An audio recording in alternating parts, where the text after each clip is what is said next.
Welcome back to our Python Basic series. Today we're talking about the next numeric data type, floats. Let's go ahead and take a look.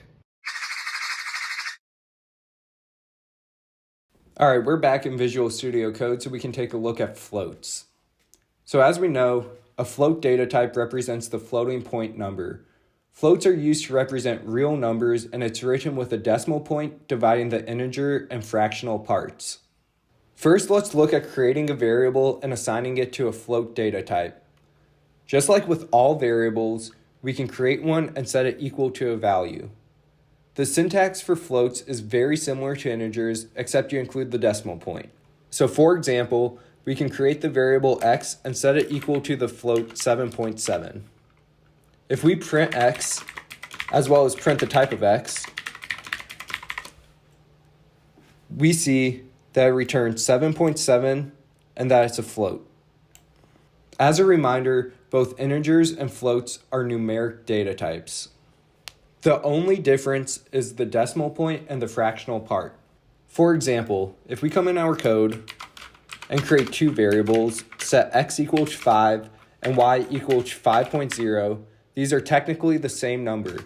However, if we print x and we print the type of x, and do the same thing for y, you'll see that when we run this, that 5 is an integer and 5.0 is a float. To apply what we've learned about integers in the previous episode, we can keep the same code and apply the int function to the y variable, which is a float. When we convert a float to an integer using the int function, it cuts off the decimal and the remaining numbers.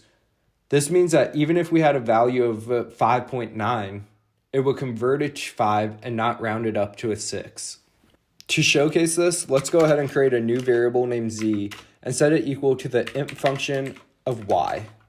If we print z and print the type of z,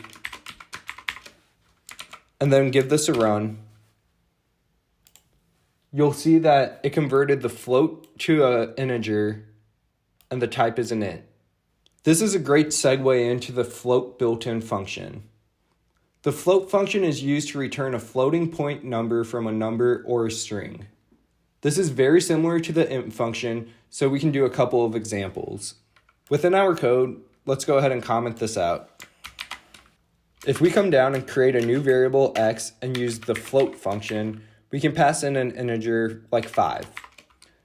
We can also pass in strings, so let's create a variable called y and set that equal to float, and let's use a string of -5. If we print x, as well as print the type of x, and then we print y and print the type of y, we can go ahead and run it and we'll see that x has been converted to 5.0 and is a float, and then y was converted to -5.0 and is also a float. Since floats are numeric data types, we can use operators on them just like integers. We can also perform math between integers and floats. So we'll jump into a couple of examples just so you can see what I'm talking about. If we come up in our code and comment this out, let's create a variable x and set that equal to the float 5.0. If we create another variable named y and set it equal to 0.1, we can say z equals x plus y. All this is doing is adding x and y together and setting it equal to the variable z. We can print z and the type of z. And as you can see, when we run it, it adds them together, 5.1, and it's a float. Now, if we come up in our code and we created two new variables, x equals 5 and y equals 2, we know that x and y are integers. Now, if we came and created a variable named z and set it equal to x divided by y, which is an operator we have not learned yet, but we will soon, we know that 5 divided by 2 is 2.5. Well, since x and y are both integers, is z going to be a float? Well, to demonstrate this, we'll go ahead and we'll print z, and then we'll also print the type of z.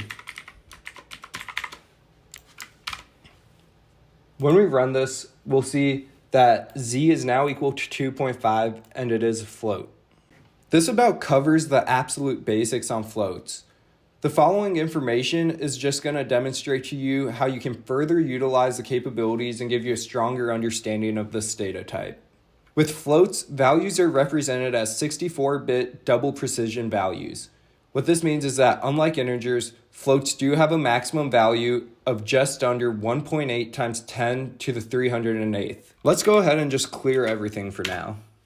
What we can do is import the sys module, which we haven't learned yet, but we will soon. And we'll go ahead and print sys.floatinfo, and let's get the max value. If I run this, this is our maximum value for a float. Any number greater than this will be indicated by the string inf for infinity, and the data type will remain a float. To do this, let's come up here and set x equal to the float of 1.8 times 10, and then we'll raise that to the 308th power. As you can see, 1.8 is greater than 1.797. If we go ahead and we print x as well as print the type of x, we can run it and we'll see that it's inf and the class is a float. As a helpful tip, an easier way to write this is saying 1.8 E308. That's the same thing as saying 1.8 times 10 raised to the 308th power. If we run this, you'll see it gives us the same output. Just so that we tie everything together, we can use the float function that we learned earlier to assign values to infinity as well as non. Non stands for not a number, and it's used for results that can't be expressed as a number. To do this, we can come up here and we can use the float function and we can set it equal to the string non. And then for infinity, we can use the float function and set it equal to inf. Or if we would like, we can use float and we can set it equal to infinity. Now, if we come over and we wrap all of these in a print statement, we can go ahead and print all of them out so we can see what values they're equal to. As you can see, they're all floats. One's not a number, the other two are infinity. You most likely won't find yourself using this a whole lot, but hopefully it furthers your understanding of the float data type. Thank you for watching. The next episode is on lists. Please like, comment, share, and subscribe.